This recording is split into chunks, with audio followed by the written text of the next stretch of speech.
উদযাপন 2025-এর সময়ত সদস্য সচিব উপজেলা প্রাণী সম্পদ কর্মকর্তা বক্তব্য রাখার জন্য অনুরোধ জানাচ্ছি।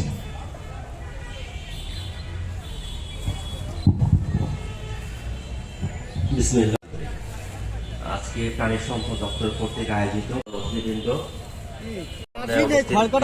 খামারিবৃন্দ এবং অন্যান্য সকল সুদীবৃন্দ, জাতীয়ভাবে প্রাণীর সমস্যা হচ্ছে প্রাণী সম্পদ নিয়ে আমরা সারা বছর যে কাজ তাদের উন্নতি করতে পারি।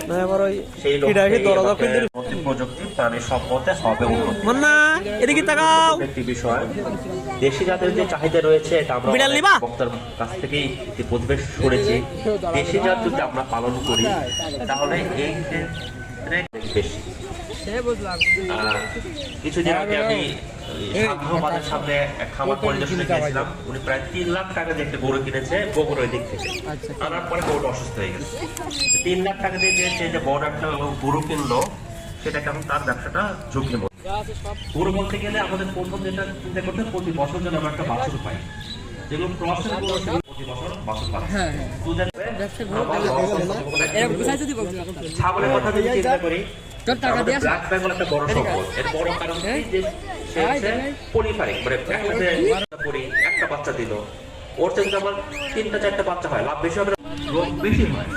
তাহলে আমি দেশি মুরগি যদি পারি এগুলো মরবে ব্যবহার করবো। সেজন্য আমি আমার যে আহ্বান জানাবো আমাদের সাথে যোগাযোগ করার জন্য আমাদের প্রযুক্তিগুলো আপনারা গ্রহণ করবেন এবং এই ক্ষেত্রে ব্যবসায় আপনারা আলাদা হবে। তো সর্বোপরি আমি আজকে অনুষ্ঠানে আগত সকল অতিথিবৃন্দ, খামারিবৃন্দ এবং স্টলে যারা প্রাণী সম্পদের আহ্বানে সাড়া দিয়ে অনেক ব্যস্ততার মাঝখানেও আপনারা এসেছেন, অনেক দাপ্তরিক কাজ ফেলে, রাজনৈতিক ব্যক্তিত্বের বিভিন্ন প্রোগ্রাম ফেলে আমাদের আহ্বানে সাড়া দিয়েছেন। আমি অন্তঃস্থল থেকে সবাইকে ধন্যবাদ ও মোবারকবাদ জানাই। পাশাপাশি যেহেতু এবারও আমাদের প্রথম আয়োজন, আমাদের আয়োজনে কিছু ভুল ত্রুটি থাকতে পারে, ভুল ত্রুটিগুলো সবাই ক্ষমা সুন্দর দৃষ্টিতে দেখবেন সেই আশা রাখছি।